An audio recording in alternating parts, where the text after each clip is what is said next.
warahmatullahi wabarakatuh. Hai teman-teman semuanya, bertemu lagi dengan saya Umamatul Bahiyah dari jurusan Pendidikan Bahasa Arab kelas 4A.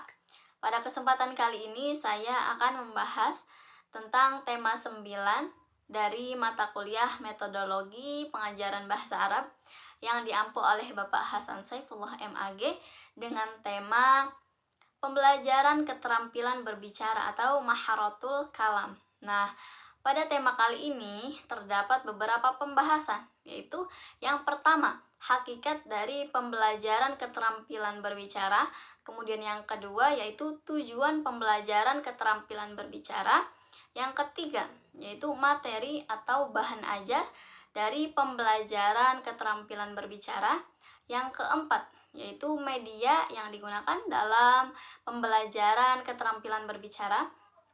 Yang kelima yaitu teknik yang digunakan dalam pembelajaran keterampilan berbicara, dan yang terakhir kita akan membahas tentang evaluasi dalam pembelajaran keterampilan berbicara. Baik, langsung saja pada penjelasannya. Baik, pembahasan yang pertama yaitu hakikat pembelajaran keterampilan berbicara atau dalam bahasa Arab yaitu maharoh kalam. Sebelum saya menerangkan hakikat pembelajaran keterampilan berbicara, apa sih yang dimaksud berbicara itu? Jadi berbicara berarti mengungkapkan dan menyampaikan apa yang ada di dalam pikiran kita, baik berupa ungkapan jiwa, pendapat, ide, dan lain sebagainya secara benar dan lancar.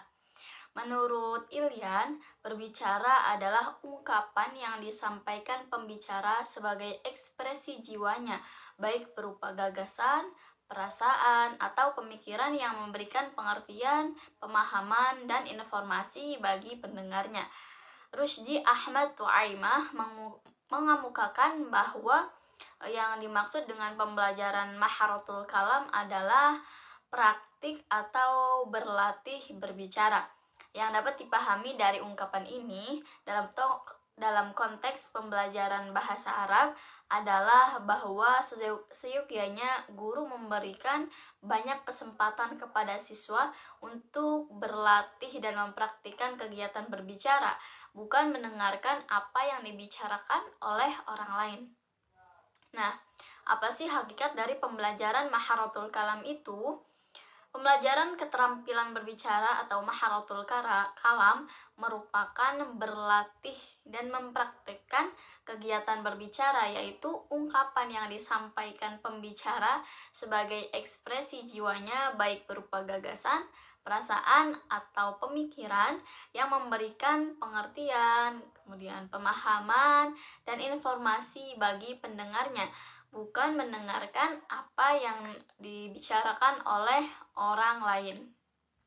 Nah, kemudian selanjutnya yaitu pembahasan yang kedua, yaitu tujuan dari pembelajaran maharatul kalam berdasarkan levelisasi pembelajaran bahasa Arab.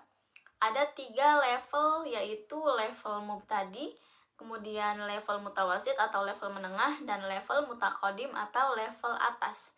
Ya, yang pertama yaitu tujuan dari pembelajaran maharatul kalam untuk level mubtadi. Yang pertama, mengucapkan bunyi huruf sesuai dengan makhrajnya. Kemudian yang kedua yaitu membedakan bunyi huruf yang berdekatan makhrajnya. Yang ketiga, membedakan bunyi huruf yang berharokat panjang dan pendek. Kemudian yang keempat, mengucapkan kata yang bertanwin dengan artikulasi yang tepat. Kemudian yang kelima, yaitu mengucapkan kata dengan aksen yang tepat.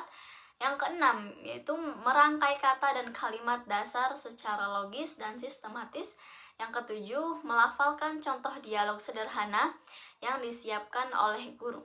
Nah, kemudian yang kedua yaitu tujuan dari pembelajaran maharatul kalam untuk level mutawasid. Yang pertama yaitu menggunakan kosakata yang tepat dan menguasai idiom dan peristilahan. Kemudian yang kedua, menggunakan ungkapan yang tepat untuk menyampaikan gagasan sesuai situasi dan kondisi. Yang ketiga, melakukan percakapan sederhana dengan bahasa yang baik dan benar. Yang keempat, yaitu melakukan percakapan lewat telepon. Yang kelima, yaitu menyampaikan permintaan dengan bahasa sasaran.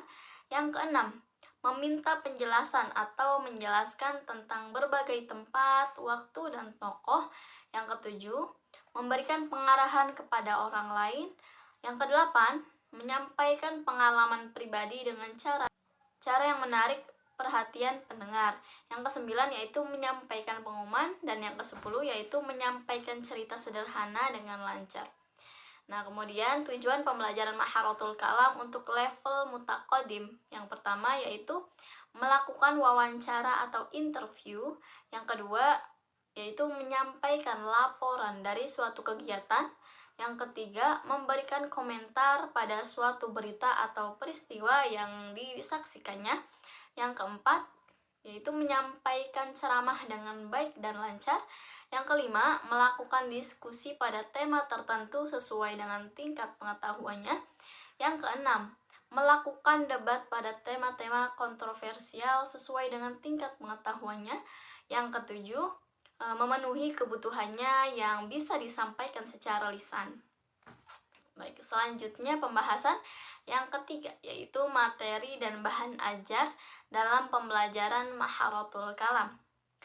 Materi ajar berpedoman pada standar kompetensi dan kompetensi dasar atau tujuan pembelajaran umum dan tujuan pembelajaran khusus.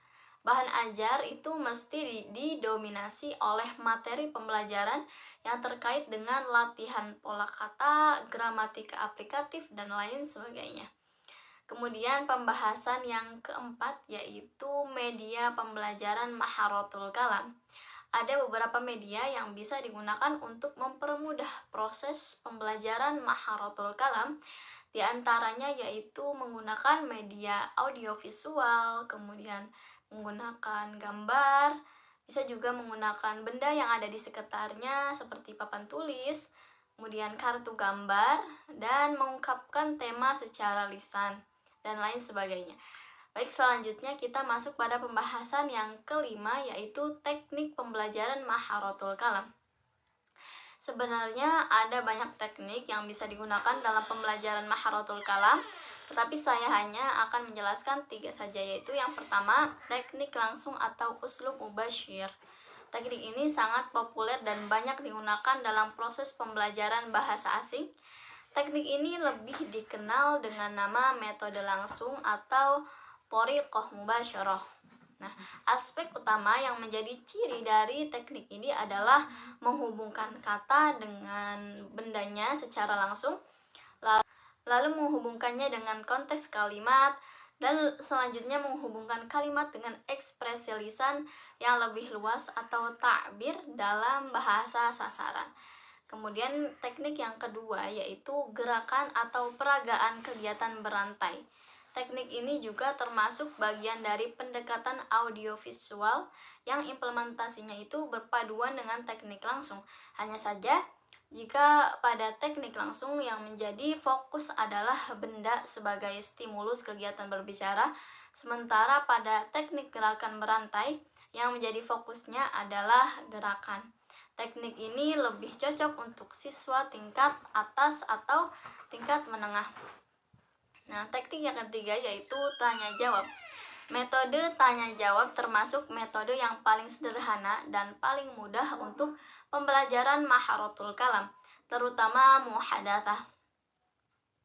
Jadi guru itu memulai dengan menyediakan berbagai pertanyaan pendek dan sederhana yang disertai dengan jawabannya, berkaitan dengan tema-tema yang ada di sekitar siswa dan sesuai dengan tingkat kemampuannya. Selanjutnya pembahasan yang terakhir yaitu evaluasi dari pembelajaran Maharatul Kalam. Penilaian pada pembelajaran Maharatul Kalam bisa diukur dengan melalui berbagai tes seperti tes diskusi, kemudian tes bercerita, tes kosakata, dan lain sebagainya, dengan memfokuskan berbagai aspek yaitu unsur kebahasaan, kemudian substansi atau isi pembicaraan, dan unsur non-kebahasaan. Sekian penjelasan dari saya mengenai pembelajaran keterampilan berbicara atau maharatul kalam. Semoga dapat dipahami dan dapat bermanfaat bagi teman-teman sekalian. Kurang lebihnya mohon maaf. Wassalamualaikum warahmatullahi wabarakatuh.